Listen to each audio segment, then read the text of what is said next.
Ladies and gentlemen, boys and girls, and children of all ages, we back. It's another week. You thought I was gonna finish it, did you? Nope. We back. It's another week. Play Call Sports Talk Live. It's your boy Cool McCain. Joined as always by this guy over here, Bang Bang Niner Gang. And my big bro, Chris Bass, is back with us for another scintillating conversation about the I'll be here NFL. for you, man. You don't need my A real couple name. things that made me I'll be here for you, man. They don't need my real name. They'll be all right. Hey man, whatever you put, that's what you want to be called that week. So you're Bang Bang Niner Gang tonight.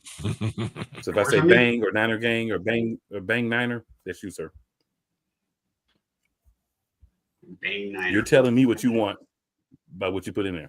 That's what you're telling me. I definitely didn't put Bang Niner in there. That's I mean, if I look, I see a bang, then I see a bang, then I see a niner, and then I see a gang.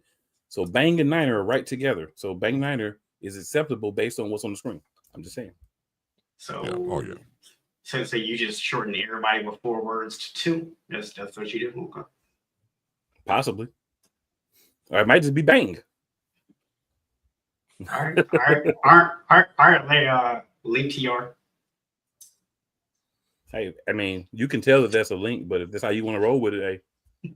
I mean, that's what it is, It actually says one name, a space to let you know it's separate from the name, and then a link where to find me. Not, I'm trying to have 4 names. Definitely 2 different things, but that's how you want to do it, man. If you want to call me Link TR, man, if that makes you happy, Bang Niner, we can do it all night. Well, actually, Bang Niner can do it all night. I'm only gonna be here for an hour. Yeah, I'm only gonna be here for an hour, but Bang Niner can go all night, I'm sure. Banging Niners. But on to the show, good people. Shout out Real Wise Radio, where you can hear us as well. Interesting thing. We're just gonna go ahead and get started with it. Very interesting development in the NFL draft so far. And we're going to get to what you think we're going to start with, but I'm going to go this way first. We've only had 3 quarterbacks drafted halfway through the second round.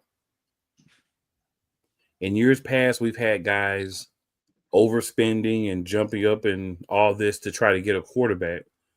And there's been some guys that have not been good that have been drafted in the first round. And we knew they weren't good from college. They weren't even good in college. All of a sudden, these guys jumped up and became top 10, top 15, top 20 picks. But apparently this year, all the NFL teams said Dikembe Mutombo block on it. No. We're not doing it anymore. So, Bass, as our distinguished guest, sir, what are your thoughts on the fact that we only have 3 quarterbacks that have been drafted through 47 picks in the NFL draft this year? Well, I think the NFL owners are tired of wasting money. And I think they're tired of probably, putting all their money into these QBs who, like my dad used to say, the sun shines on the dog's ass every now and again. So you may have flashes of brilliance, but what about overall longevity? And so when you invest money into these players, do you get someone who is a point guard, or do you get someone who actually is a floor general when you run the offense? And I think sometimes you can phase out, you can fizzle out and not be as potentially great as you thought you were going to be. So I think, again, the overall landscape of quarterbacks, as you said before, we will see a multitude of quarterbacks come in the league. And how many can you count on your fingers that actually projected into great quarterbacks? It's only quite short of a handful. But I think overall, you're looking at a depletion because of all an investment and not getting any type of returns. Makes a lot of sense, sir. Bang. What about you, sir? So for me, man, it comes down to the fact that, I mean, I agree in part with what Chris said, right? That, you got a lot of these quarterbacks that haven't panned out, and teams are tired of investing high draft picks in them. But I think this is also a unique year in the fact that you don't necessarily have the separation in quarterback and other positions in this draft, right? you may not necessarily have a lot of guys who are like, oh man, these are, all top 10 picks like we've had in other drafts. But we have so much depth at different positions in this draft that right now, even halfway through the second round, guys are drafting people that are going to be starters on day one. And that is a rarity. So I think the fact that going after a quarterback that you may not feel strongly about this year and losing out on another player who could be a starter for you right now is something that a lot of these teams are going, we're not willing to sacrifice that. And then you look at a team like Cleveland, which people are surprised they keep passing on quarterbacks. I think Cleveland's like, you know what, we're going to be garbage this year anyways. So we're just going to go ahead, build up everything else, and next year's quarterback class is hopefully better. We got an extra pick next year. We'll run with it then. Well, I'll say, I think the Eagles have shown people what needs to be done. And, obviously Eagles fan, but that has nothing to do with it. It's actually using your logic here, your brain function, sparking the electricity in your brain. You can go and you can draft a guy early in round one that may or may not be a good prospect that you may or may not need. But what you will always get is guys that are normally projects, like Big Bro said, guys that are kind of like, we're spending a lot of money, but we're not getting the results. Even you look at last year's top picks, right? A lot of these guys are not playing well. So the thing is, year over year, we've been seeing it. So we got conditioned to that's the expectation. But now we're seeing teams say, yeah, we're not going to do that anymore because we've realized that to continue to do this would just be tomfoolery. And we're not going to engage in tomfoolery. And that sounds weird to see people that normally engage in tomfoolery say they're not going to engage. But I feel like that's what's happening. Yeah. I'm also. I was going to say, I think another thing is, if you look at the last 3 or 4 years, we've actually had a lot of teams draft young quarterbacks. And some of those quarterbacks have played well. Some of them have played okay, and the franchise is wanting to still see if they can, what they're going to get out of it. So I think we also have fewer teams looking for quarterbacks this year than what we normally have also. Yeah, I was actually going to say it's probably we probably went into the draft with about 6 teams possibly looking for a quarterback. Yeah. And of course, a couple of teams that may have a guy that may be on their last leg, you might slide in there and make it about 7, But there weren't a lot of teams that actually were looking for a quarterback. But then again, too, there's the balance of we've seen what's happened to these teams in the past. You've paid these quarterbacks that quarterback bonus. They've been top picks, so they're getting good money, and they're not living up to it. So then you got to make a decision. Do I want this guy for my 5th year and have to pay them their 5th year money, or do you want to just cut ties? Case in point, Justin Fields. Justin Fields is starting quarterback for the New York Jets, but he hasn't put together a fantastic year yet. He hasn't been dog poo or garbage, but he's just been mediocre. That could be situations he was put in. That could be a lack of development. That could be the lines he's been behind, all kinds of things. But at the end of the day, you cannot argue that he has not been, to the same level that he was expected from a guy that was drafted by Chicago mid-first round. And there's other examples we could give by using them because he's also one of the guys that a team like the Jets say, you know what, rather than go draft a quarterback, we'll go get this guy. We've seen 4 years of what he can do. We'll bring him in. We'll sign him to a deal for a couple of years, and we'll see what we get. And there's been a little bit of that, that's happened in a couple of places. Seattle's another one. Darnold there. Like, there's a couple of places where you're like, you could still keep that guy and bring in a rookie. Yeah, they may, but they're not going to do it as early in the draft. But I'm shocked that some of the teams that need a quarterback are waiting so long. But again, if they feel like those guys are going to still be there, which they do believe, it makes sense. And then you got to factor in growing pains for these players. I mean, it's the same but different. So you're going from one institution of playing organized ball in college to now in the pros. It's a whole different ball game, literally. And you got to try to find a way to navigate, to be part of it. And some people have a good time doing it and do it well. Some people need time, just like any other learning curve. Like I remember going back reading about, say, on the parallel side of Growing Pains, the late Kevin Garnett, drafted out of high school here in Chicago at Farragut, goes to Minnesota Timberwolves. His best friend that he could talk to at the time was the ball boy. You know what I'm saying? You know, you can't go out with your fellows because they're old enough to drink and you're not, and you pretty much play your ball and go home. Hell, I mean, in the interview, not an interview, in a documentary about Kevin Garnett, he said he kept his money, cash money, in his mattress. You don't even think about direct deposit. My point is, we're seriously. So you're talking about someone again who's grown on to become one of the best of all time.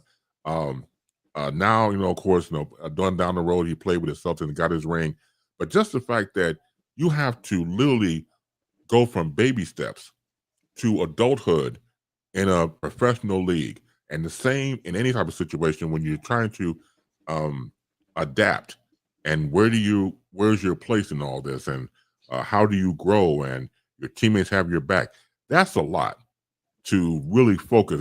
Sometimes we take it for granted as the viewer watching these players do their thing. They do it quite well, but always think about the backstory of what they go through to become great, to become a consistent player, to be in that environment. So again, all that factoring in when you draft these players, that's why some of these players got to take psychological testing just to be sure that they can handle all that comes into it. So it's not just grabbing the ball, saying hut, hut, hike, and bootlegging. There's obviously a lot that goes into it. So you want to make sure your investment is tight. You want to make sure that all the T's are crossed, all the I's are dotted, to make sure this person that you're about to bring into your organization is going to help, not hinder. Yeah, that's definitely a good point, man. It's definitely a great point. So while we're talking about it, let's go ahead and, since we're talking about quarterbacks, there's one particular gentleman in Shedeur Sanders who at one point was considered the top quarterback in the class. Recently, now all of a sudden, here we sit, and this gentleman is still waiting to get a team. So, Mr. Niner Gang, why do you believe Shedeur Sanders is still sitting on the board? I think there's a lot of potential reasons, right? And I think it's going to vary by team. I don't think there's a single reason why he's still sitting out there. We were talking a little bit before we went live about the fact that the Giants came back up in the first, could have taken him, and they elected to take Jackson Dart instead. I think in that particular instance, they looked at Dart and they said, we feel like he's a better fit for our offense, right? So for them, that kind of makes sense. Then, you get to the second round, and we got the cat out of Louisville going to New Orleans. Again, was this a matter of they preferred a bigger bodied guy, somebody who is going to be able to take a little bit more punishment, or what exactly was it that they were looking for? So I think some of it is that kind of stuff, right? Where you got guys that they're going, hey, apples to apples, we feel like this guy's a better fit for what we want. I think some of it is the narrative stuff around him. And when I say narrative stuff, whether that is they didn't like his attitude, or they don't like the way he carries himself, or maybe they're afraid that somehow crime is going to become a part of the equation and be a problem, or whatever the case might be there. That seems to be something that's scaring a lot of the teams off. To me, the one that confuses me, though, is Pittsburgh, right? Because I felt like out of all the teams that we've kind of heard leading up over the course of the last week to the draft, the one team that we heard that he actually had a good visit with, the one team that we knew needed a quarterback, the one team that we knew would not be concerned about his potential character issues, which I don't even think he has character issues, but that's the narratives, right? So I'm just going to use that term. But the one team that we knew wouldn't be concerned with that because they have strong leadership and care and culture in the building is Pittsburgh. and yet and still they passed on him, knowing that they're not even gonna pick again until the third round. So that to me was the biggest surprise. So I don't think there's a single reason why he's still out there, but I do find it very baffling that he still is out there, that no one else has actually made an attempt to trade up to come get him or anything.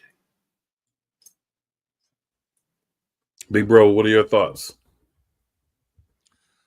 It's most unfortunate because when you look at the footage on TV and on social media, you know, Shedeur got this big party around him, knowing he'll go in the first round, he doesn't. So now you have to find a way to deal. Now to go with the shock value of all of that. You got to apologize to your family and friends and give a speech you don't want to give a speech to and everything, and try to keep a stiff upper lip. And inside, you're pissed off to the highest point of passivity. So the only thing you can do is just take it and see what happens in the next couple of rounds. And so that becomes more agonizing than what you went through the first time. So again, I don't know what the deal is. I mean, I read reports like anybody else. I mean, some people talking about he didn't participate in the East-West Shrine Bowl. He didn't participate in the NFL scouting combine and stuff like that. And he had a presser in Indianapolis and things like that. It could go back to attitude. It could go back to the fact that he thinks his crap doesn't stink and everything else. We don't. I don't know. I was not in the room, obviously, but it just seems incredibly strange. You're not being picked yet. I go along with what Gang said. The Pittsburgh scenario was perfect. You couldn't have asked for it, especially when Justin Fields and Russell Wilson said, "Hey, we're gone." Perfect opportunity to step into the QB role. Now, mind you, I'm just a fan like anybody else. I mean, I watch these games. What was the blessing that a good quarterback with Steelers? What, Ben Roethlisberger? I mean, how long has it been? I got T-shirts older than Ben Roethlisberger. So how long has it been to get a quarterback consistently that will go in there and do the job? Obviously, he's coachable. Any person can adapt. We said before about adaptability. And I think, again, there are reasons, plural, of why he's not been taken yet. If he's not taken in any of these rounds, it's more than travesty. If people follow sports religiously, Mel Kiper, ESPN's been doing this. At a I was a hotel 45 years ago with the mock draft, one of the most prolific prognosticators in NFL. He had this man at number one spot, and he's not there. Meaning Shedeur. Something is, as the Shakespeare used to say, something's rotten in Denmark, because there's no reason that he should have not been selected in that first round. So again, going back to Shakespeare, something wicked this way comes. Well, me personally, I think there was only so many teams, like we talked about with quarterbacks in general. But when I look at Shedeur, I don't think he did that bad in interviews, to be honest with you. I think the thing was the league, the owners, whoever is sending a message to Deion Sanders through how they're doing his son Shedeur. Right? That's what I believe. And, you know, other people can say, oh, whatever. I believe that this is what's happening. But I also believe that they're able to do that because there's been some questionable things. And you have to look at this, and this is a little wild what I'm going to say is, but you have to look at it this way. Deion, you know that you are an over-the-top personality. Let's say that. You know that there are people who want to bring you down a peg. And you understand that having a kid that's been a quarterback, and I hate the narrative about Shedeur that, oh, he's only played for his dad. His dad does not coach offense. His dad's been the head coach, true, but he has not been his coordinator. He has played for a multitude of different offensive coordinators throughout the years. And if you understand, you know, football, which we do, and other people, you understand the simple fact of, wait a minute, a defensive focused coach, while he may dibble in the offense some, he's going to focus mainly on the defensive side of the ball. An offensive head coach is going to focus mainly on the offensive side of the ball. So even though that's been his head coach, he's had multiple coordinators. So he's played in different styles of offense. If you look at the offense from Jackson State to the offense the first year of Colorado to the offense this year. It was not the same offense. The narratives have been put out there. He just only played in the air raid. That's not true because it's dependent on the coordinator. He's played in different systems. But I think the thing is there's a portion of sending a message out and saying, hey, next time, shut your mouth, boy, and let your boy go out there and play. We don't need to hear from you about where you're going to go and all that because you're not the one boy. There's a piece of that, and people are going to kind of turn away from it and not want to talk about it, but that's true. But at the same time, Shedeur can only play who's in front of him. He can only play who's on the schedule at Colorado. This young man started out playing at HBCU and then got a chance to go play for a Division I school, took the opportunity, did well, right? Great completion percentage.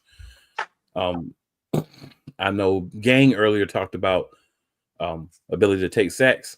One thing I'll say is Shedeur has shown he can take sacks because he has had a poor, I'll even go as far as say piss poor offensive line everywhere he was. He was getting hit. This young man was getting hit a lot, and he stuck in there.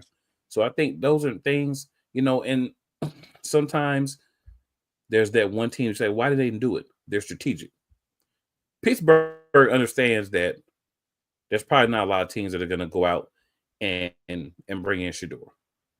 We don't have a pick in the second round, so we're going to go ahead and get a player that we want in the first round. Second round, we don't have a pick. They looked at the second round and said, the only team that probably takes Shedeur would be New Orleans.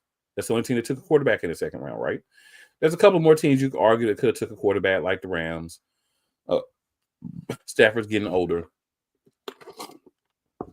I don't think the Colts have an NFL starting quarterback in the room now. So maybe a team like that could have. They didn't, but I'm just saying could have. The Cardinals, the Toddlers, kind of iffy. So, you could have went another route there. And then Seattle. These are teams that you look at and say they may have taken a quarterback. But Pittsburgh probably knew a lot of those teams were not going to take a quarterback. So now we're at the part of the second round where you've got teams that don't need quarterbacks. So the rest of the second round picks that are there, y'all, Green Bay Packers, Chargers, Bears, Broncos, Raiders, Ravens, Lions, Commanders, Bears, Chiefs, and Eagles. None of those teams are going to draft a quarterback. So Shedeur is not getting drafted until the third round. Guess who has a pick in the third round? That needs a quarterback. The Pittsburgh mother-loving Steelers. So I think Pittsburgh took their chances and said, you know what? We're going to see if he makes it to the third. If he makes it to the third and to us, we're going to jump on him. There's a couple of teams that may,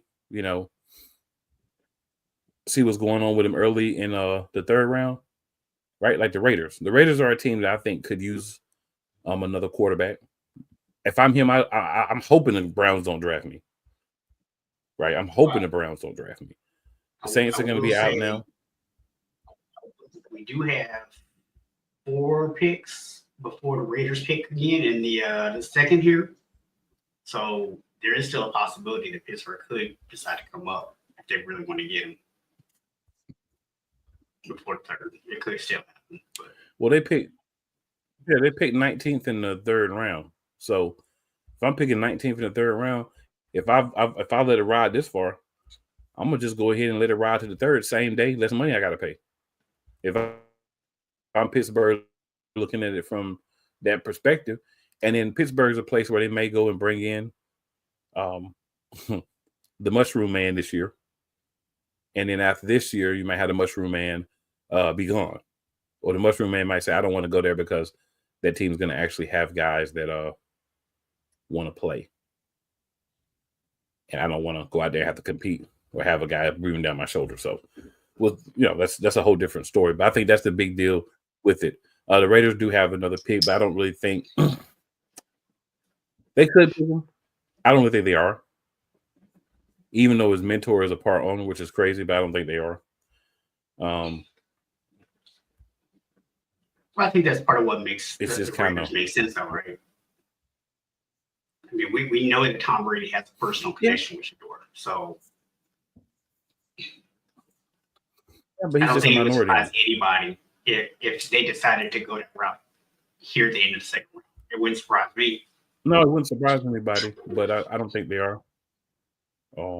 I've already decided in my mind, like, he's probably going to be third round before he goes, and it's probably going to be the Steelers. Vic Alive in the building. He says, "Good evening, gents," and he says, "How are you, Mr. Bass?" So, Vic, I can't call you. Get a good hand. Good to see you. Thank you. Damien says, "Shador takes more sacks than people at a Diddy party." Laugh out loud, right? Because his line does not block. Damien says Saints just drafted the QB. Yeah, we were aware of that. That's what we were saying. The Saints have already drafted the QB, so they would no longer be in the running there. Says I can see the Steelers reaching. I guess he was saying reaching maybe for Cousins, but you don't have to reach for Cousins. Trading, he was saying trading for Cousins. You could still trade for Cousins if you wanted to, but my question is, if you could go and get Shador for a draft pick, if you're the Steelers, like in the third round, a guy that most people thought was at least going in the first round, you can get him in the third round. Let's just say he ends up happening. Would you rather do that, maybe develop him, see what you can do, or trade for Kirk Cousins? Personally, I'd rather have Shador. Now, if Kirk Cousins was a free agent, then we have a different conversation. If I did not have to give up anything but the 19th pick in the third round to get Kirk Cousins, then maybe I'd take Kirk Cousins. But Shador is only going to cost you a draft pick. Kirk Cousins is going to probably cost you a package, and then you've got to absorb a lot of that money from that contract as well. So you're going to have to give up assets, and you're going to have to pay a big chunk. So for me, I'd rather go with the young guy and see if you can develop him and maybe go get like an Aaron Rodgers for a year or two. If he's willing to come, just make sure you have some mushrooms for him. He's good. So that's my personal opinion. Yeah, but one final thing I will say on the Shador whole thing is this. For the people who want to talk about how he's only been coached by his dad, I feel like the underlying thing that's being said with that is that he hasn't really earned his position, right? He didn't really earn his spot. It was given to him because his dad was the coach. That's really, to me, what the underlying statement that people are making is. And all I'm going to say is, for everyone who wants to feel that way or feel like that Shador is not a great leader or anything like that, go back and watch some of the games, not the highlights, but go back and actually watch some of the actual games and watch how every time that he's getting sacked and beat up because the offensive line isn't blocking, watch how many times he ever yelled at the offensive line. Watch how many times Coach Prime ever went and got in the offensive line's face and yelled at them by not protecting his son. It was no more so than what any coach would do for their quarterback. He did not give him any special treatment in any of those situations, nor did I ever see Shador on the field berating his teammates. Let me ducktail what Gang was just talking about. When you're talking about he hasn't earned it, just paraphrasing Shador because he played for his dad. But I was playing basketball, and even if it was organized or some summer league, stuff like that, if a father had his son on the team, he was the hardest on his son. The hardest. Now, we would get, yelled at for every play, but he was the hardest on his son. Mm-hmm. To me, that builds character. To me, it's like, I don't know about him. When my dad is a coach, he would kick me in my ass constantly to the point where I would limp. But just the fact that type of, I would say, literally classic tough love that you would have for your son or daughter, depending on what sport you have. You happen to be a coach, you know what people are going to say, that you're easy on your child. No. Those coaches are the hardest on their own children. They are. I'm telling you, they don't play because they know the routine, especially in my situation, playing some summer games. If the person was a point guard and they're the coach, you're the coach on the floor, I'm talking about putting people in a verbal figure four leg lock. I'm telling you, you made a mess up a play or passed the wrong play or something like that, I mean, they would get an earful. And my point is, I believe that builds character. Is very strict, but is necessary because you know what outside people are going to say. The fact you're strict on your children, the fact you go at your children more because You want them to be better, and also not the fact you have to be related, that on your own, make your own name, make your own mark in life, make your own type of situation where you can separate yourself from your father and say, you know what, this is my name. I'm out here standing on all 10 toes. Absolutely. Yeah. As a parent, I have a daughter, coached her in sports before. Definitely gave her to work more than other people, to the times where I had conversations from her mother, like, you might went a little bit too far. And I was like, well, you're not an athlete, so you don't understand. And it'll happen again. But yeah, I definitely agree. You have that. And like you said, character building and all those things. I do feel like that's a big part of it. I'm glad somebody else said it and not me, but I do feel like that's a big part of it. They're trying to make it seem like, oh, he didn't earn it. He didn't deserve it. He's Deion's son. That's the only reason he's there. That is sad. But you do have people that will say or do anything to just try to, have a reason to down a kid who's out here just trying to live a dream that he has. The thing that no one talks about in this whole situation, real quick, Shedeur has to go out there and play the same sport that his father was a Hall of Famer in. Now, he doesn't play the same position, but it's the same sport. So what kind of pressure is on the kid that has to go out there and try to walk in the shadow of a Hall of Fame, all-time great dad? You got to pay attention to these things, guys. But nobody's looking at these things. Nobody's thinking about these things. Like I said, I think the one disservice that Deion did was he could have had him play for some other people a little bit of time, just so he could get a different perspective. Like in high school. Because once he got to college, it is what it is. But like in high school and different things, just to have the different perspectives. But at the same time, he's an NFL great. He should be able to put a staff together that can help anybody be great if they have the talent. Like I said, I think Shedeur will be that third round pick. I think that's it's sad that he's fallen that far, but at the same time, things happen. That's just honestly more motivation for this young man when he hits the field. Wherever he ends up at, being that he felt he was going to be a top pick and he's not, there's going to be extra fire. And that's not going to be 1 year. That's going to be career defining fire. This dude is probably going to have a list of all the players drafted before him on his wall in training camp every year, right? He's probably going to have a list of all the people drafted before him under his pillow on his phone. He's going to have that list. You talk to some of the best players that end up getting drafted later, and they tell you that, yeah, I have a list of all the people in all sports. You talk about basketball, baseball, football, soccer, hockey, whatever. When you feel like you're a top talent and you slide like this, there's extra motivation that lasts for your career if you had a dog mentality. And I don't think you can come up under Deion Sanders and not have a dog in you. So where he lands, I think is going to be interesting. And I think you're going to see a guy that's going to come in and say, you know what? Lee didn't believe in me. That's cool. I'll give it to everybody once I get a chance. This may be the best thing for Shedeur in a sneaky sort of way. What's crazy to me about it is the fact that it's not just that, he failed, right? It's the fact of, I can't remember a time where we've ever had a guy that pretty much mostly everyone said was a first round talent. And they failed this far without any kind of injury. I mean, we talked about some of the other factors that kind of play in there about, how many teams don't really need quarterbacks and all that stuff. But still, like, this is a historical epic slide for someone who's not dealing with an injury. Or doesn't have any criminal issues. Yeah. I mean, like seriously, like the biggest thing you can really point to is that he's a little hot. That's the best that you can point to. But if you felt that way, then you felt that way early on. Why was it ever being leaked out that he was a first round pick? Why were the reports not already that he was going to be a second or third round guy, if that's how teams felt?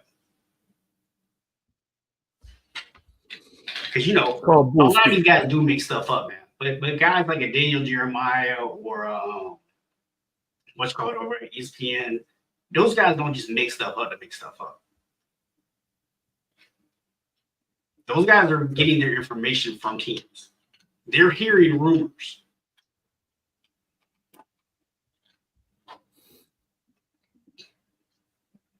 Very true. Very true. All right. So Damien says, just give Rodgers a dark room. He'll be fine. Laugh out loud. And he has a rolling on the floor laughing emoji and a laughing emoji. Definitely agree. Definitely feel like that's all it takes for the Mushroom Man. If Rodgers goes to Pittsburgh, Steelers fans are going to need a dark room.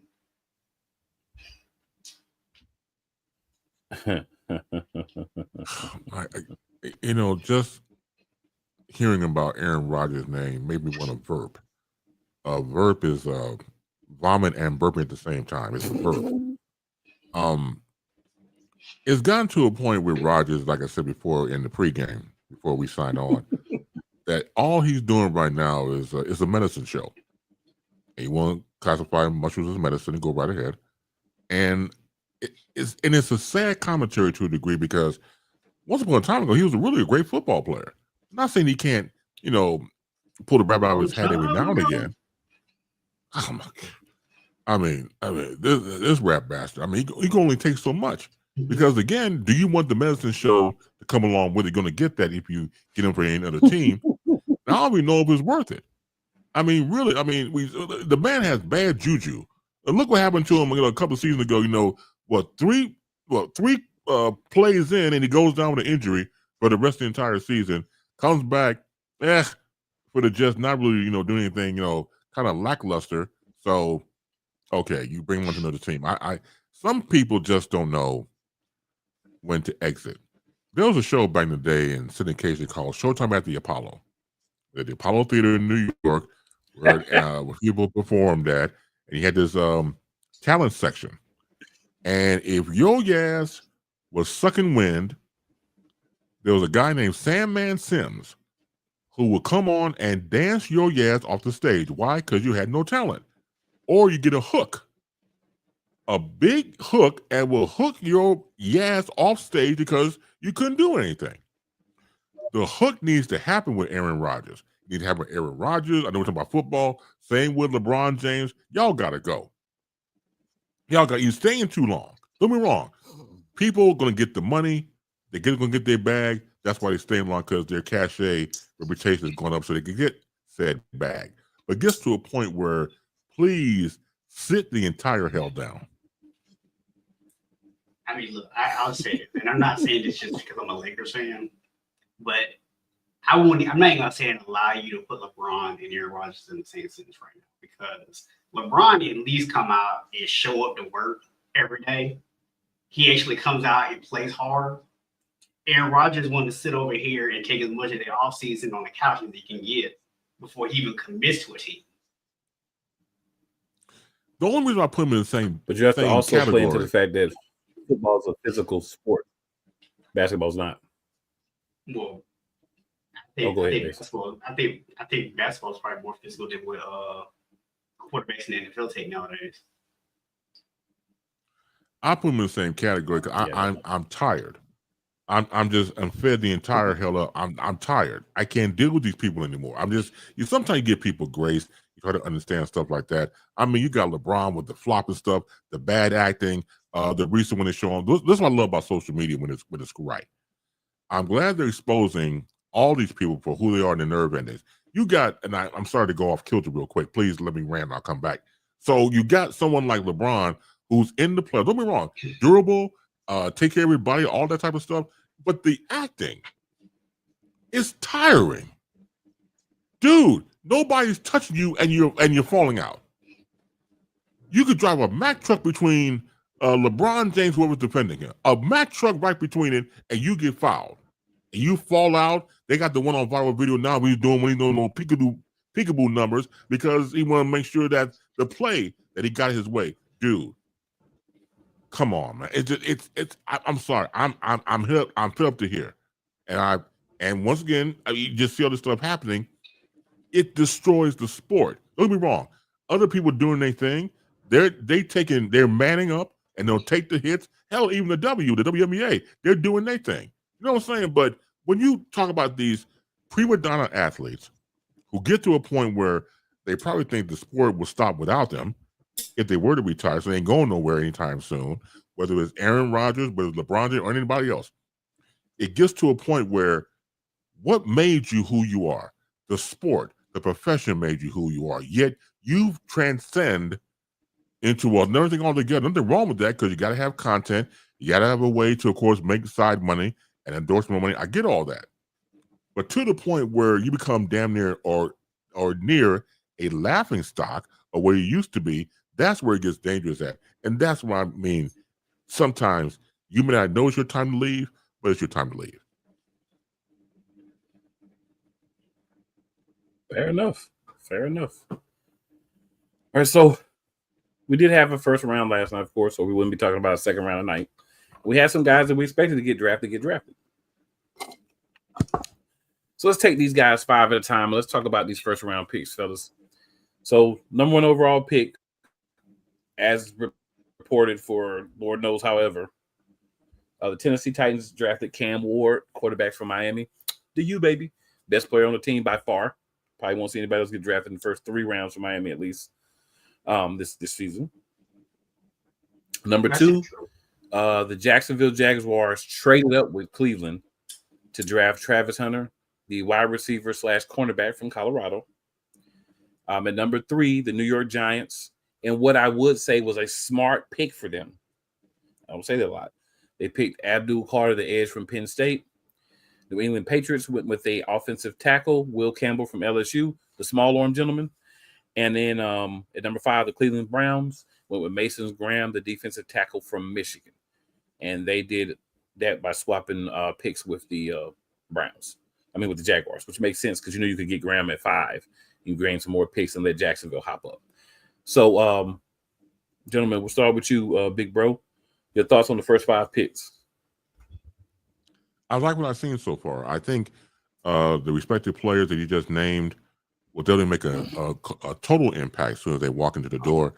You need that type of, once again, new blood, new mentality to help these teams. And I think because, of course, we've seen them on the field in college, I think they'll probably have no problem taking that same talent course and being acclimated into the respective teams. What I like about the picks you just mentioned is that when you go back and watch their tapes, or when you've seen them throughout the whole season, consistency is one of the key things we're looking for a player.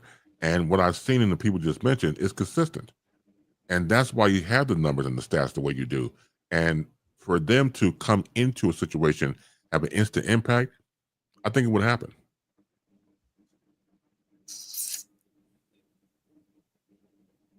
Your thoughts, Bang? Just a quick correction for you, sir. Your tight end did go in the second round, so you did have one other Miami player go. But no, thanks for ruining the rant with facts, sir. I appreciate that. You can't let me be ESPN for 5 minutes. Thank you. I mean, you're welcome for that. Carry on. Carry on. Yeah, you're definitely welcome for that one. Friends don't let friends be ESPN, sir. Just saying. But no, the first 5. Everybody else understood the same, but you. But that's okay. Go ahead. No real big surprises for me in the top 5, other than Jacksonville obviously moving up to make sure that they got Travis Hunter. But in terms of the guys that were taken, where they went was a little bit different. But I think that was the 5 guys that we more or less expected to come off the board.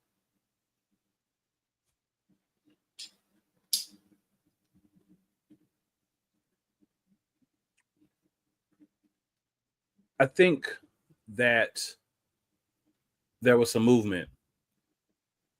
And there was some movement because there was a guy by the name of last name Sanders, who a lot of people expected to be somewhere in that top 5. So with him not going, that shifted the board some. I think anytime after 1 was an expected place for him to go, him and Hunter, you kind of like, those are probably the guys that are going to go the next 2. Abdul Carter was also in the mix with Tennessee up until the end. But I think for the most part, I'd say those guys are guys you expect. But there are a few different moves that were made just based on how things were going. I do like picking an offensive tackle if you're the Patriots because you have to protect Drake May. If you're the Browns, you get as much guys on defense that can help you win as possible because your offense is going to probably be horrendous. So you might as well start building up the defense and then possibly think about the offense later.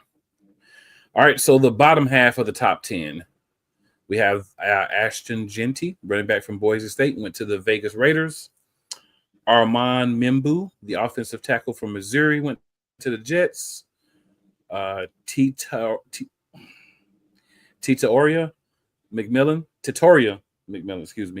wide receiver from Arizona, went to Carolina Panthers. Kelvin Banks, offensive tackle from Texas, to the Saints. And then Colston Loveland, the tight end from Michigan, goes to Chicago.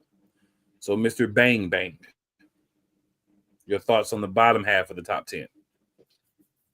Again, not a lot of surprises here. A few guys went places I didn't necessarily expect them to go. I do like Carolina, making the pick they did. It wasn't what I thought they were going to do, but I do like that pick for them.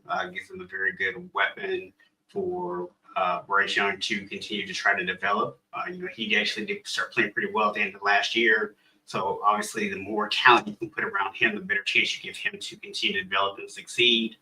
I know, there was some debate about who was really the top tight end. A lot of people had the guy from Penn State, Warren, is the top tight end. The Bears decided to go with tight end from Michigan. But I think, when you look at it, he's a little bit more of a pure pass catcher, and that's clearly what they were wanting.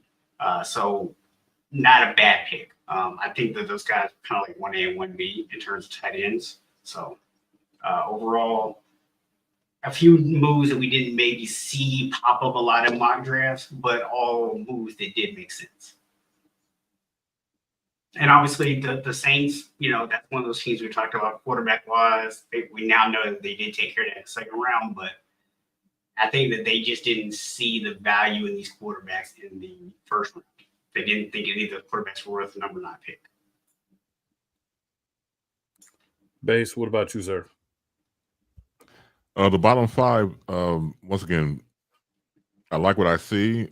Again, going back to consistency, my, of course, interest, my beloved Bear, taking Colston Loveland as a tight end out of Michigan. For me, I'm very happy that we got Coach Ben Johnson from Detroit. Again, the honeymoon's still going on. We won't know until actual season, as we know, even preseason, take a good look at some of these players.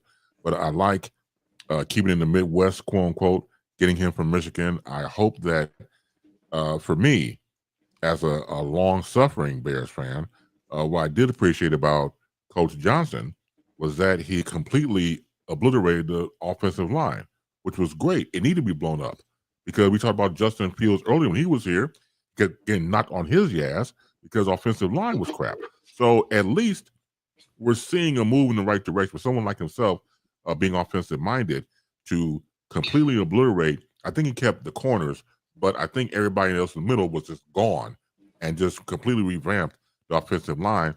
And I hope that Loveland is a part of that offense as well, being a tight end.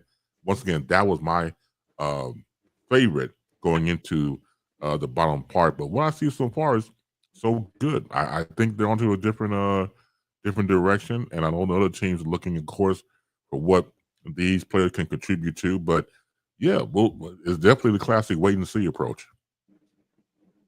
Yeah, I like Ashton Genty to the Raiders because they needed running backs. They need a quality guy at running back. And I always joke with people, and I tell them, I say, there's 2 things I look for in the running backs. I look for power, and I look for big legs. And they laugh and say, big legs? I'm like, yeah. You want your running back to have big quads. That means that man can push. That means that man can handle taking the hits and dragging people, get an extra couple of yards. And Genty definitely checks those boxes. I don't like the Panthers pick. The Panthers pick, to me, you just picked Xavier Legette 2.0. He's not a guy that has elite speed. He is a big receiver that can make catches, but you already had Xavier Legette. So you picked a receiver that kind of pretty much the same guy as the guy that you already had. Maybe you could argue a little bit better hands, but same type of player. Instead of going out and getting a defensive player, and this is a team that was the worst on defense last year.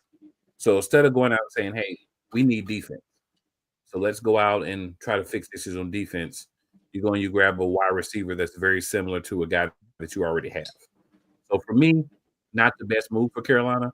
He could end up being a top tier, number one, top flight star receiver in the NFL, but it just doesn't make sense on a team that has so many defensive needs to say, I'm going to worry about getting another wide receiver with my top 10 pick. And believe me when I tell you, I do live in Charlotte. You're not going to outscore them. They take it as Cincinnati approach. Still need offensive line, and they don't have that either. So they're not going to outscore them. I think that's the thing for me. Just those two different moves. All right. So a lot of the picks I look here and say, 11 through 15, not really that big of a surprise. These are guys that were, for the most part, in some, if not all mock drafts, mocked to go in this range. But bang, bang, Niner game. Something tells me you're a 49ers fan. Your pick was 11. Mykel Williams, any thoughts on the edge from Georgia? We all know Georgia players play well in the NFL. Yes, something tells me you're a Niners fan. Like we have known each other for like 20 years. So, yeah, Mykel Williams, I'm going to be honest here. I like the pick. I'm not crazy about it because it's not the guy that I thought we were going to take. I thought when Jalen Walker fell that far that's the guy we would go with. More of a already polished pass rusher. But clearly, what we can see, and I'm kind of including our second round pick in this conversation, is we're focused on stopping the run. Because last year, the 49ers were absolutely atrocious at stopping the run. So that clearly making that a priority. He's a guy that, give him a year or two, could become a good pass rusher. But I think it's going to take him a little time to develop that particular skill. So right now, this is more about stopping the run. You look at Dallas after that, took a third offensive lineman named Tyler. And, they've had good success with offensive line in the first round. So I'm not going to knock the pick for them. I do like Grant going to the Dolphins at 13. Warren going to Indianapolis. Again, gives them another really good weapon. And then I love the Falcons making the move to actually finally taking the edge guy at 15. And they got the hometown boy on top of it. So I don't have any of the picks 11 through 15 that I'm mad at. I think they're all good picks. Any thoughts, Base? Yeah, I concur. Yeah, it's like when you have these mock drafts and they go in the order that you predict them to be, whether you do it yourself or look at other people that do it professionally, yeah, they fall in the order. And sometimes there's classic eyeballs on the screen or eyeballs on your piece of paper, whatever you write on or whatever you write on electronically, whatever. They're great, but it ain't sexy. Some of these picks, stand out and, okay, I like that person. But other picks are like, okay.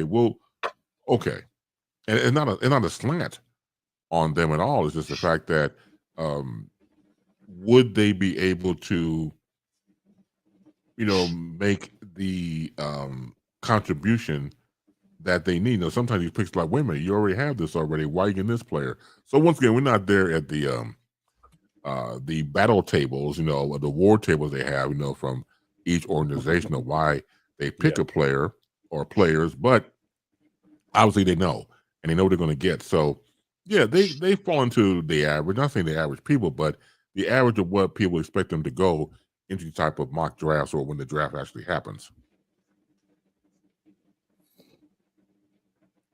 Makes sense. A couple of comments here. Daniel Gilbert's watching with us. He says Sanders will be a Steeler.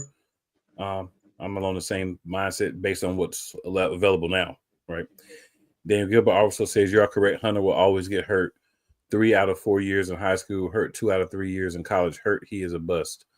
So I'm just going to take a moment to say 1,000, a million, a billion, a trillion, whatever the highest number, quadrillion % disagree with the second statement from Daniel Gilbert.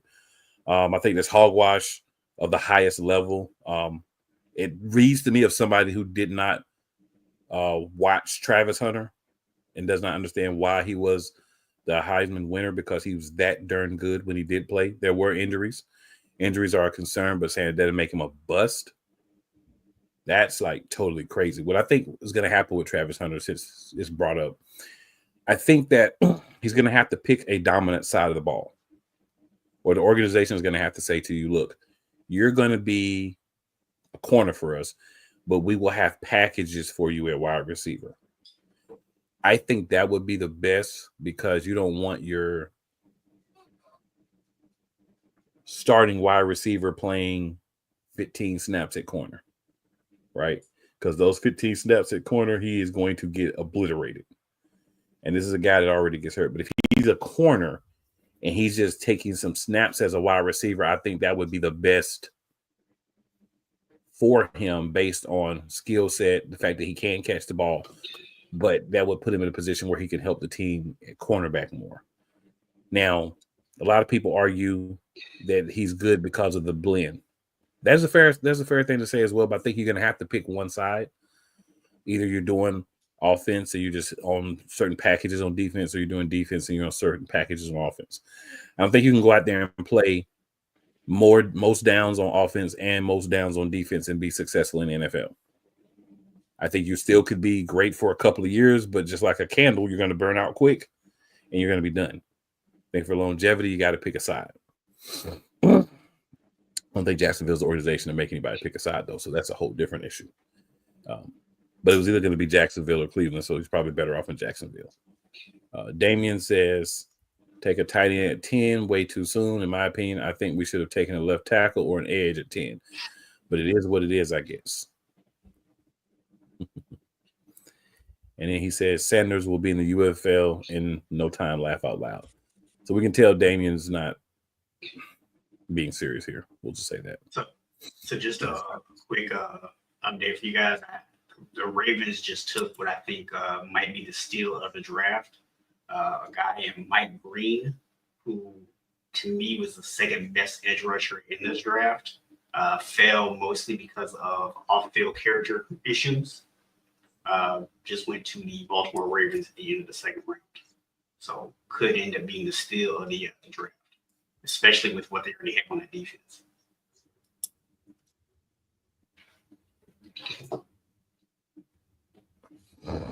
All right, man. All right, so the next 5 here, this is where things get a little interesting for me.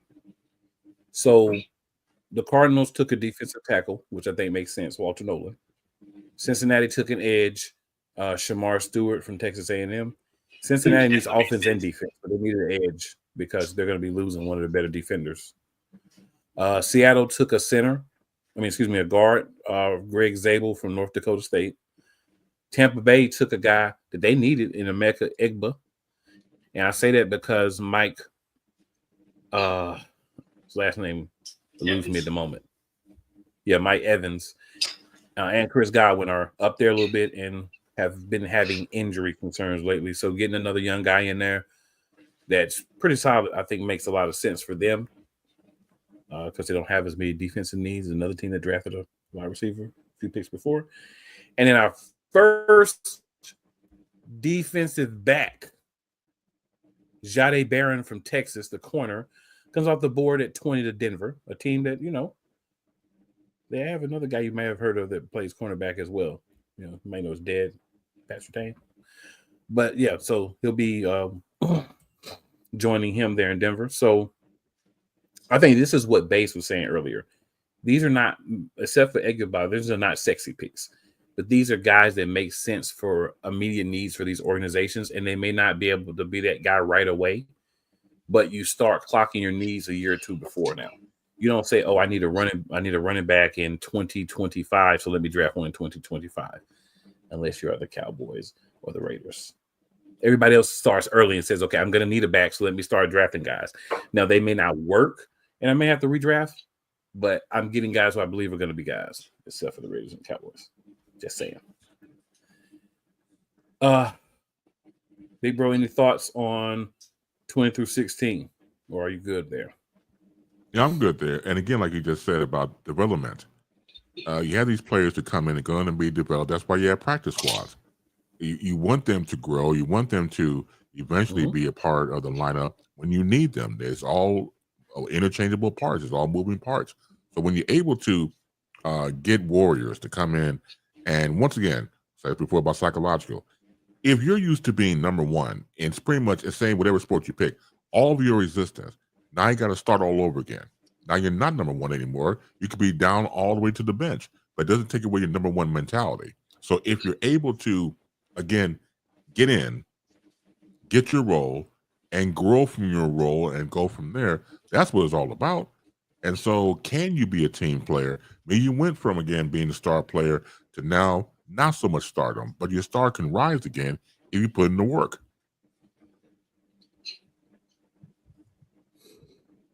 I feel it.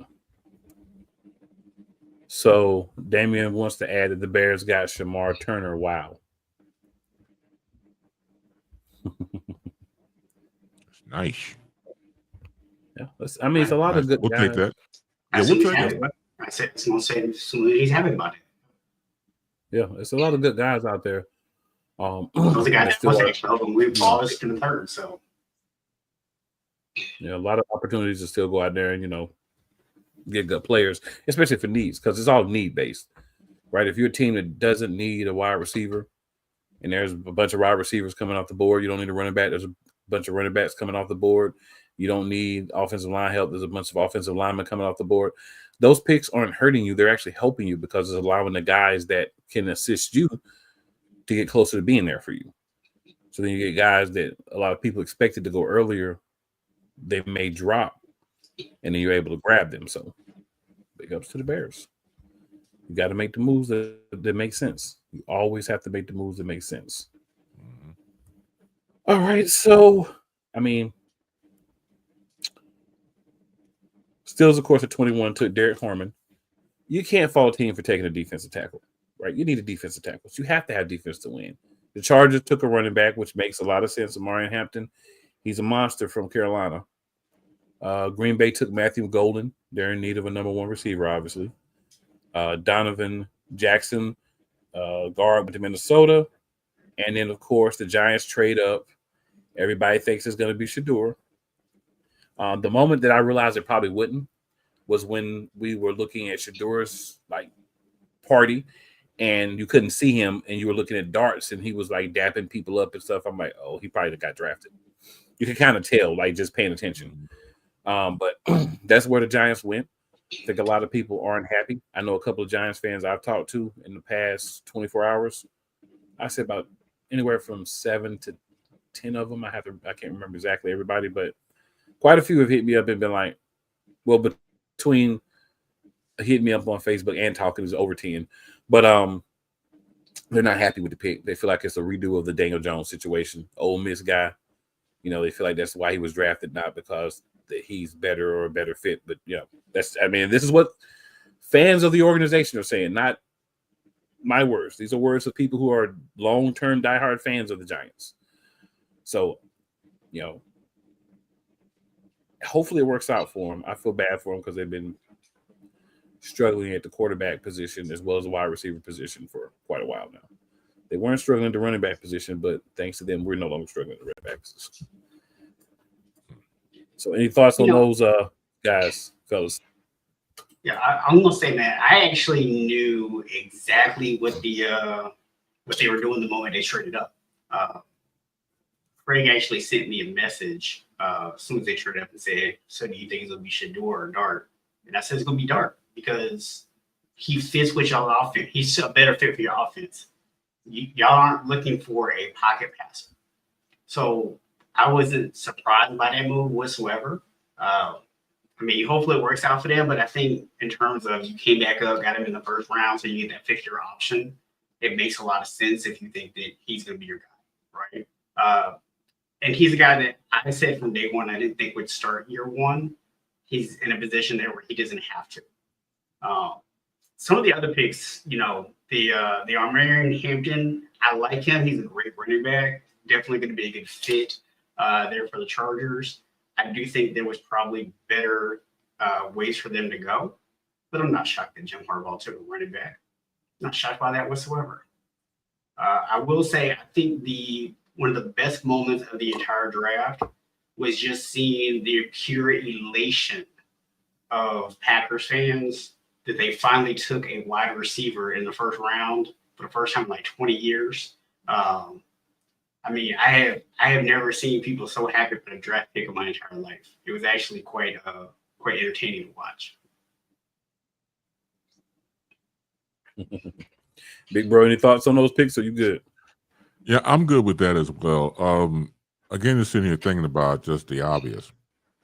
I'm always happy for when you see these young men get picked. And literally, it's life changing. We see it every year, and that's part of the exuberance of the whole thing. You know, you get a chance to start all over again. You get a chance to bring in people, hopefully that would get you the chip towards a championship run. And it's always great to see these young players just get that moment. All you've been hoping for, all you've been waiting for, all you've been putting in sweat equity in, all those years of people saying you can't make it, and now you made it, got the last laugh. And that's always, I'm always happy to watch that because, hell, that gives anybody hope. And especially in a situation where you're talking about a small percentile of people who are blessed to work professionally in sports. And not as big as you think it is from the standpoint of getting drafted. It takes a certain amount of talent even just to get noticed, let alone being the pantheon of a conversation of being drafted of any sport. So it takes a life of its own. But when you see them get their name called and the excitement and they're hugging their parents and they high five and they dap and everything else, and they go out there and they get the cap and they get the jersey, it's just a wonderful moment. So, and just on the programming note, and I do agree when I heard all of the ESPN and other talking heads, this show kind of moved a little faster than usual. I didn't feel like I was waiting for eternity. I mean, I got grays in my chin. I won't turn completely gray for Christ's sake, but at least it moved programming wise. So if they could keep that going, I think they're probably on to something from a program perspective. So it won't be so damn long, but it was a flow to it that had a little more vibe to it. So you got to give them credit when credit's due on the programming end as well. That could have been 30 minutes shorter if they didn't have to have all the extra stuff in there. 30 minutes shorter. He would have cut people 7 minutes. Damian says, looks like Poe's really trying to save his job. So definitely he clearly likes the Shamar Turner pick. Got a couple of picks left here. 26, James Pierce, another edge from Tennessee to Atlanta. So they doubled up this year. Go ahead. No, I was going to say it's funny because David was ready to fire his GM like 4 comments ago. Yes, he was. Ravens selected our first choice, the safety from Georgia, Malachi Starks. Darn you, Baltimore. Detroit selected Tyleek Williams, the defensive tackle from Ohio State. The Commanders selected offensive tackle Josh Conley Jr. from Oregon. Buffalo selected Maxwell Harrison, a cornerback from Kentucky. Philly made a trade with Kansas City. A little baffled. They must have had a heavy belief that the Chiefs were going to draft Jahad Campbell. So they gave up the 164th pick, one of our 5th round picks, to move up from 32 to 31. And, of course, swapped first round picks to draft Jahad Campbell. I love the pick. We need linebackers, and he's a hitter. He gets to the ball. He's aggressive. Alabama's another team that does really well with training their defensive players and having them ready for pro-style defenses. And he played, of course, in the SEC. So he played against what at least people say is the best talent in college football, or at least some of the best talent. So I like the pick a lot. Good in coverage, good tackling. He's watched some film on him. Kind of everything that we would need in linebackers since those Dart Lane Ravens got Malachi Starks from us. I'm just kidding. He couldn't get us from us. I mean, but jumped on him as another guy I know we were heavily interested in getting. And then the Chiefs went with offensive tackle Josh Simmons for a team who watched their quarterback get brutalized in the Super Bowl. That was a smart move, Kansas City. You picked up another pick and probably got at the guy you were more than likely going to get either way. But if he drops that close and how he feels like a fifth is worth it, I would jump up and get Jahai Campbell any day of the week. Big bro, any thoughts on those last 7 picks? Again, sturdy, makes sense. It was good. Yeah. I like it. And it was before. I mean, not to repeat myself, but I'm repeating myself. But when you look at again, when you go into the lower part of the draft, unless you see something spectacular, again, it's a matter of need. Outside of the shiny toys, now you're down to a level where, again, as we said before in the conversation about these players going and making an impact and things of that nature. So, whether they had an impact in college, obviously, but to again get to a team and see where you are, developmental. They may not make an impact the first year, like you said. It's a when you're saying they may come in their next season or see your year 3. So every situation varies. But could you do me a favor? Could you put Damien's comment about polls real quick? I want to address that real quick, if you don't mind. Sure. About Ryan Poles. Yes, hell yeah. He's trying to save his job. They're all trying to save their jobs. I mean, that's nothing new. Don't be wrong. I appreciate Damien's, take, but exactly right. Because look, just like any other organization, it didn't look too good, especially when you had the Justin Fields situation here in Chicago. It did not look good for Ryan Poles and anybody else. So you're right. He's trying to save his job. They're all trying to save their jobs. I mean, anybody can be on the hot seat at this stage in the game because it's too much at stake to win the championship. It's too much at stake to win the Super Bowl. So yes, I totally concur. He's trying to save his job. If you're a Spike Lee fan like I am, and there was a movie back in the day called School Days, there's a scene where the late great Ozzie Davis is playing the football coach for Mission College. He has this big speech in the locker room, and he's got his team fired up, and he's telling his team, "Do you want to lose homecoming for the 4th year in a row?" And they're like, "Hell no." Then he says, "Do you want me to lose my job?" That's Ryan Poles. That's Ryan Poles. He don't want to lose his job, and I don't blame him because again, it's high stakes here. So I think it'll come out 2 ways. You draft these players, come out looking like a savant, and you're brilliant, or if they suck win, you look like an idiot, and you'll be run out on a rail. So it's no middle ground. No middle ground whatsoever. Either they're going to hit or miss. Absolutely. Yeah. So when I look at the last 7 picks here, a couple things stand out for me. So, I like Atlanta coming back in to, get a complimentary defensive end on the other side. We've been talking about last couple of years how they need edge rushers. They went and got 2 of them. I think they gave up too much to move back up. I think they could have probably did that without having to give up a 1st-round pick next year. But that's what they ended up paying. Like you said, starts going to Baltimore is a good pickup for them. The Lions clearly need defensive line help, so a good pickup for them. Commanders, you went out, you got your left tackle, so now you went and drafted your right tackle. Getting your young quarterbacks some protection up front, definitely a huge need for them. The Bills, they needed defensive help. Well, now I got a corner. Campbell, to me, I'm gonna tell you, this is a guy I was actually kind of hoping we would trade back up and get. I know that Howie did say that he actually tried to trade up and get him and was unable to. And I feel like there was a feeling or there was some rumblings that somebody else was trying to move up to get him, is why you went ahead and moved.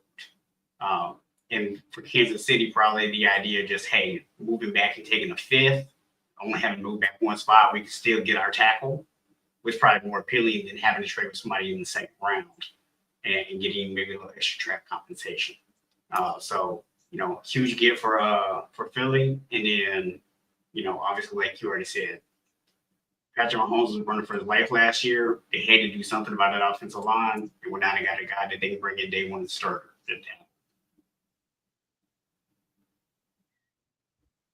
All right, good people. That is our thoughts on the draft. I'm going to double down on what I said earlier. Facts be darned. Cam Ward was the only guy on that team drafted in the first 3 rounds. And you know why? Because he's the only guy on that team that performed to that level. He had to carry Miami on his back. I don't care the tight end got drafted. Miami I don't care. Things have not changed. I don't care that the tight end he did, but the point I was making there, and I just like to do this because I can't help who I am. The point I was making is it was so much difference between Cam Ward and his success for the team and the rest of the team, even the tight end that got drafted. He got drafted in the second round because he caught balls from Cam Ward this past year. Had he had another quarterback that was on that team before Cam Ward got there, he would not have been drafted in the second round. But I think he's the right guy for the number 1 pick. He's got the ceiling. Are there things to work on? Absolutely. But that's kind of the thing with everybody. What I'd like to see is some of these guys that draft these quarterbacks early. Take the time and develop them properly. If he's a guy that you feel like you can put out there because he's your best option to win year 1, do so. If you have another guy on the team that may be able to go out year 1 and be as good as him in your mind, the backup, the guy that's probably been in the league for a few years, play him instead.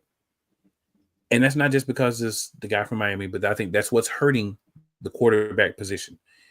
We're taking guys that are not ready year 1, and we're putting them out there when we have other guys that could play. Bass and Mr. Niner Gang, both guys who, like myself, been watching football for a long time. You remember back 10, 15 years ago when if you drafted a quarterback, even at the top of the draft, it was more than likely they were going to sit at least half of the season. They had to actually go in and beat out their backup before they could play. Nowadays, half of these guys are handed the keys to the car without even learning how to drive. And then you wonder why they crash it, right? If I'm not forced to go get my license and learn how to drive and my parents give me a car, I'm probably going to crash it. If I have to go learn how to drive the car first, I'm probably not going to crash it. Stop giving these guys the keys to the car before they even have their license. Get them right first, y'all. I think that eliminates the need for so many quarterbacks. This year, I think more quarterbacks should have been drafted differently, but what'll happen is you won't have as many spaces if you actually develop guys. We won't have 6, 7, 8 teams that we're looking at saying maybe they need a quarterback. We may have 3 or 4. You're always going to have a couple of teams because it's just not going to be enough quarterbacks, but the amount can go down. But good luck to all the guys that were drafted in round 1, and I think we're at, if not ending round 2. So good luck to all those guys, and the rest of the guys get drafted. Talk about rounds 3 through 7 a little bit on the next show. Any last thoughts, Big Bro or Niner Gang? Last thoughts. Hopefully, Shedeur Sanders gets picked. But if he does not, it has to be one of the travesties in our sports that we haven't seen in a very, very long time. We have to once again go back and wait and see. Yeah, I will. I'm gonna piggyback a little bit on what Linktree down here said. The thing for me, and I don't usually agree with a lot of what Tom Brady has to say, but the one thing I think he said that is very accurate is we have done a great disservice to a lot of these young quarterbacks by bringing them into the league and trying to simplify things so that they can go out onto the field. And we don't allow them the time, nor do we really make them try to learn how to truly play the position.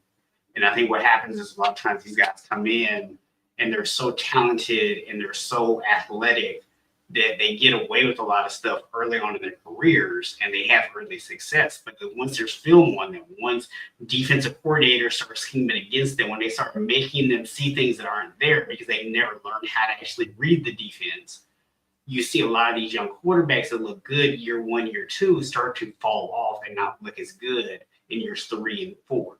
And I think that's really something that you hope that they start to change, right? You hope the teams start to get back to this idea of like, hey, let's stop mortgaging the franchise to go draft a guy in the top 10 who may not be worth a top 10 pick, and then throw him on the field and try to simplify the offense to justify having him out there. Instead, let's actually be smart and build these guys up and help them have long careers instead of just burning them out in 2 years and then draft another guy because it's cheaper to do it now than it used to be. All right, so for the big homie Chris Bass, for Bang Niner, it's your boy Cool McCain. Another week in the books. PlayCallers Sports Talk. And we are out. We'll see you on the next episode. Bang Niner says,